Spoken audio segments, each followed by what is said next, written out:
สบายดีท่านผู้ชมที่เคารพทุกท่านยินดีต้อนรับท่านเข้าสู่รายการเมืองลาวมื้อนี้จะพาท่านผู้ชมไปรับชมการสืบสานประเพณีบุญเข้าพรรษาที่วัดสินไซยรามบ้านโน้นหินแฮเมืองเฟืองแขวงเวียงจันทน์ประเพณีบุญเข้าพรรษาแม่นหนึ่งใน22ของ14ประเพณีลาวที่สะท้อนถึงวิธีการดำรงชีวิตของพ่อแม่ประชาชนที่ชาวพุทธเคยสืบทอดปฏิบัติมาฮอดปัจจุบันและเป็นบุญปางหนึ่งที่สำคัญทางพุทธศาสนาบุญเข้าพรรษาหรือการอยู่จำพรรษาของพระสงฆ์สามเณรเป็นบุญประเพณีลาวเฮาแต่ยุคโบราณกาลและมีมาแต่สมัยพุทธกาล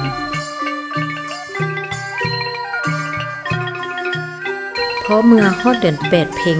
ขึ้น15ค่ำของทุกๆปีพุทธศาสนิกชนก็ได้พร้อมกัน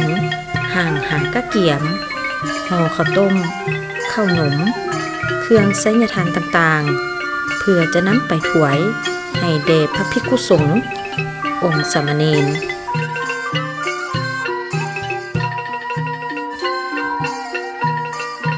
ส่วนทั้งวัดก็ได้มีการห่างหากะเกียมตกแต่งอาหารเดินวัดให้มีความจบงามเพื่อเกี่ยมต้นหับศรัทธาจากออกตนญาติโยมเพราะหุ่งอรุณเช้าวันใหม่ตากเวนกำลังส่องแสงสว่างชาวพุทธศาสนิกชนสำละสะสางห่างกายให้สะอาดนุ่งเครื่องเป็นระเบียบเรียบร้อยตามประเพณีลาวเฮามุ่งหน้าสู่วัดบ้านของตนฮอดเวลา 7:00 น.ได้เวลาเลิกงามยามดีศีลวัตรต่างหน้าเฒ่าแก่แนวโฮมผู้นำพาศาสนาพิธี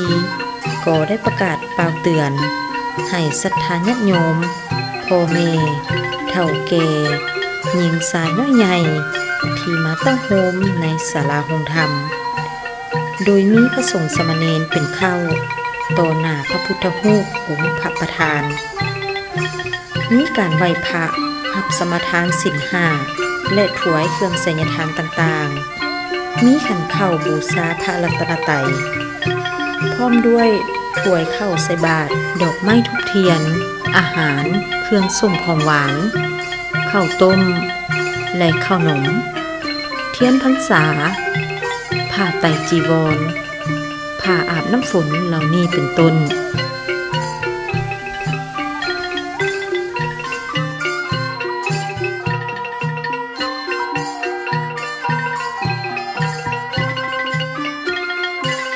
คำว่าพรรษาหมายถึงปีหรือฤดูกาลส่วนว่าคำเข้าพรรษาหมายถึงเข้าประจำฤดูกาลในยามฝนอยู่บอนใดหนึ่งที่เหมาะสมหรือในทางพุทธศาสนาเพิ่นเอิ้นว่าวันอาสาฬหบูชาคือมื้อเพ็ง15ค่ำเดือน8ลาวเป็นวันแห่งการกำหนดพระสงฆ์ครบองค์ประกอบทั้ง3คือพระพุทธพระธรรมพระสงฆ์มีการทำบุญให้ทานรักษาศีลและถวายทานแด่พระสงฆ์มีผ้าไตรจีวรผ้าอาบน้ำฝนพร้อมทั้งฟังธรรมเทศนากิจกรรมทั้งหมดนี้เอิ้นว่าบุญเข้าพรรษาได้เรียนมาพ่ออีกเวลาหนึ่งคือ1เป็นวันสำคัญทางพระพุทธศาสนา2เป็นวันสำคัญทางที่ครองของประเพณีและวัฒนธรรมของคนลาวเราเพราะฉะนั้นทุกให้ออกสัญญาณโยมได้เข้าใจความหมายความสำคัญของวันสำคัญทางที่ได้กล่าวมาแล้วอาตมาขอชี้แจงแสดงเพื่อให้ออกสัญญาณโยมได้ผู้ได้เข้าใจความหมายและความสำคัญของวันดังกล่าว ค วันสำคัญทางพระศาสนาเนื่องจากพระพุทธเจ้าของเราได้ทรงบัญญัติสิกขาบทมีต่อไปใดคงจะสมัยพรรษาที่6ที่7พระพุทธเจ้าทรงบัญญัติไว้เมื่อแค่1 ค่ำเดือน8ใครประสงค์เขาจะทุกสัปแล้วพอฮอดถึงมือขึ้นที่หาคำเดือน17พระทรงบัญญัติให้เพื่อจะเข้าพรรษา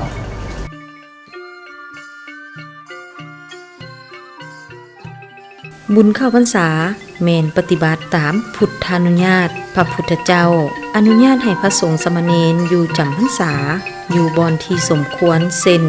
วัดฟ้าอาหามสถานที่สงบที่เห็นว่าบ่มีสิ่งรบกวนตลอดระยะสิ้นไตรมาส3 เดือนกำหนดเอาในมื้อแฮม1 ค่ำเดือน8เป็นมื้อเข้าพรรษาของพระสงฆ์สามเณรพ่อขาวแม่ขาวพุทธศาสนิกชนมีความยินดีปฏิบัติเพื่อสร้างคุณงามความดีให้แก่ตนเองและครอบครัวตามความเชื่อผู้ใดได้ถวายเทียนจำพรรษาและผ้าอาบน้ำแม้นได้อานิสงส์ดังที่พระอาจารย์ได้กล่าวไว้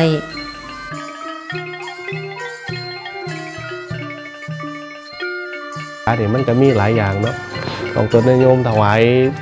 สังฆทานถวายผ่าจำนำพรรษาถวายเทียนพรรษา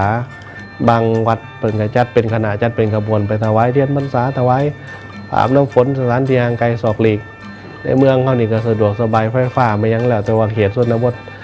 ยังต้องการประเภทเทียนประเภทยังอยู่เห็นครูบาอาจารย์เพิ่นพากันไปเฮ็ดก็อนุโมทนาบุญน้ำเพิ่นระยะพรรษาแล้วอันนี้สงฆ์ของการถวายเทียนพรรษาก็ดีถวายผามน้ำฝนก็ดีออกโดยรวมทั้งหลายอันนี้สงฆ์มีแท้แน่นอนอันนี้สงฆ์อันที่1ก็คือเกิดประโยชน์แก่พระศาสนาเกิดประโยชน์แก่พระศาสนาเฮ็ดให้พระสงฆ์องค์ข้าเจ้ายังคือกันเข้าถวายผ้าจำนำพรรษานี่เพิ่นได้มีผ้าเปลี่ยนใหม่ในระยะเขาพรรษาเปลี่ยนผ้าใส่ผ้าทรงเปลี่ยนใหม่และที่ห่างไกลศอกหลีกคันบ่มีไฟฟ้ากระเทียนก็เกิดประโยชน์ได้หรือว่าครูบาอาจารย์บางบอนถ้ามีหลายเพิ่นก็เอาลงไปบริจาคเอาลงไปมอบให้ที่ชุมชนที่อยู่ห่างไกลศอกหลีกที่เพิ่นยังบ่มีแสงสว่างเพียงพอเท่าที่ควรมีไฟอยู่แต่ว่าไฟก็มักดับนะไฟบ่ค่อยมาปกติเทียนมีส่วนสวยหรือว่าอยู่ไห้อยู่หน้าหรือไปไสก็ตามก็มีส่วนสวยหรือวัดป่าครูบาอาจารย์ผู้เพิ่นปฏิบัติธรรมอยู่ในถ้ำในหอมในเหวในส่วนไหนหรือว่าฤาษีนักพจน์นักปฏิบัติธรรมบนอยู่ในส่วนไหนเพิ่นก็สิใช้ประโยชน์ในส่วนนี้อาศัยแสงเทียนอาศัยผ้าเครื่องต่างๆที่เขาถวายไปในระยะพรรษาเพิ่นก็ได้มันกับประโยชน์ในส่วนนี้ที่ทรงที่มันเกิดขึ้นต่อศาสนาก็คือเหตุให้ครูบาอาจารย์เขามีความสะดวกสบายวันนี้อันนี้ทรงที่เกิดขึ้นแก่เขาผู้ถวายก็คือบุญนี่เกิดขึ้นแน่นอนบุญเป็นที่เพิงของเขาทั้งกลางเว้นและกลางคืนเขาสังเกตบางว่าขั้นเขาเห็นบุญแล้วเขาจิตใจเขาบ่ออกจากบุญ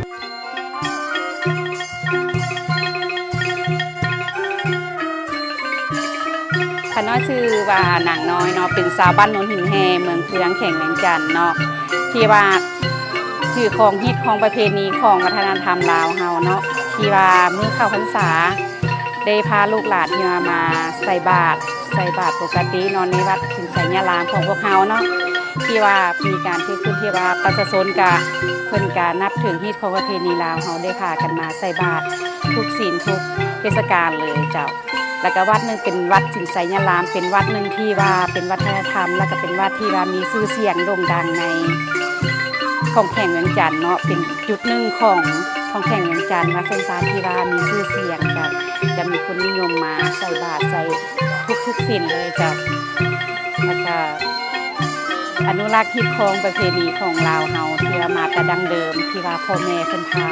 เฮ็ดพาสร้างเจ้าบ่เคยฮิตละที่ว่าฮิตของประเพณีลาวเฮาจ้ะแล้วก็ฝากถึงลูกหลานที่ว่าถึงลูกหลานพ่อแม่พี่น้องประเพณีลาวคนลาวเฮาเนาะ ให้นับถือฮีตของประเพณีลาวเฮาไว้แบบนี้ดั้งเดิมไว้แบบนี้ตลอดไปเจ้า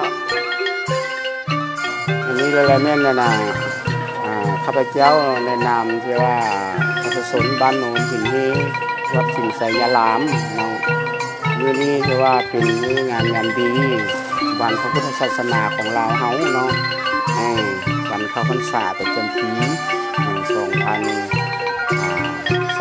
เนาะและมื้อนี้ก็ได้มีกิจกรรมทางพระพุทธศาสนาเนาะอยากแขกคนญาติโยมได้ก็มาใส่บาตรเนาะทำบุญกุศลเนาะถวายผ้าไตรให้พระสงฆ์ของพระเจ้าเนาะพร้อมด้วยญาติโยมทุกคนอยู่วัดสิงห์ไสยารามเฮานี่ก็เรื่องการเว้าถึงเรื่องข้าวพรรษาของเฮาเนาะกิจกรรมตัวนี้นี่ก็บ่มีหยังแตกต่างเพราะใดมีแต่ว่าก็คือผ่านมาตามที่ตามคองเฮาแต่หลังจากเสร็จพิธีนี้แล้วแม่นเกี่ยจะได้แห่เนาะแห่ไปวัดบ้านพระสังพุ่นประมาณ 12 โมงหรือ1 โมงประมาณนี้เนาะ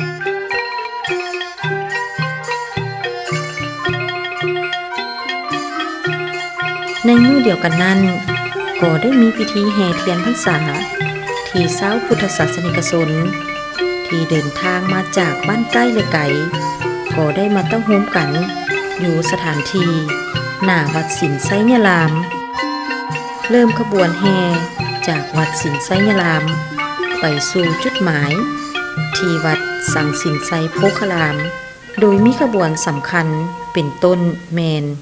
ขบวนพระสงฆ์ขบวนลาสลดเทียนพรรษาที่มีเล่มขนาดใหญ่ตกแต่งด้วยรูปทรงที่งดงามขบวนศิลปวรรณคดีตอนหับมีพิธีแห่เทียนพรรษาผ่าอาบน้ำฝนแห่ต้นกระพึกเครื่องไสยทานต่างๆโดยมีเฒ่าแก่ในโฮมหญิงสายน้อยใหญ่เป็นเข้าเป็นผู้นำหน้าพาทางเข้าสู่พิธีทางศาสนาถวายดอกไม้ธูปเทียนเพื่อเป็นพุทธบูชาธรรมบูชาสังฆบูชาเดพระรัตนไตรัยเป็นเทียนประทักขิณ3 รอบพร้อมสูตรสรรเสริญพระพุทธพระธรรมพระสงฆ์ น้องพริกไทยเด้อมื้อนี้พวกเฮาได้มาแห่เทียนพรรษาที่วัดสังสินไสโพคารามบ้านพระสังเมืองเฟืองแห่งจันทน์พวกน้องมาจากโรงเรียนมสภาสังมื้อนี้พวกน้องรู้สึกภูมิใจและดีใจหลายที่ได้เป็นตัวแทนมาสืบสานสืบต่อวัฒนธรรมฮีตของประเพณีของพวกเฮาซึ่งแห่เทียนเข้าพรรษาก็เป็นส่วนหนึ่งวัฒนธรรมอันหนึ่งที่เป็นมูลเชื้อและสืบต่อกันมาอย่างยาวนาน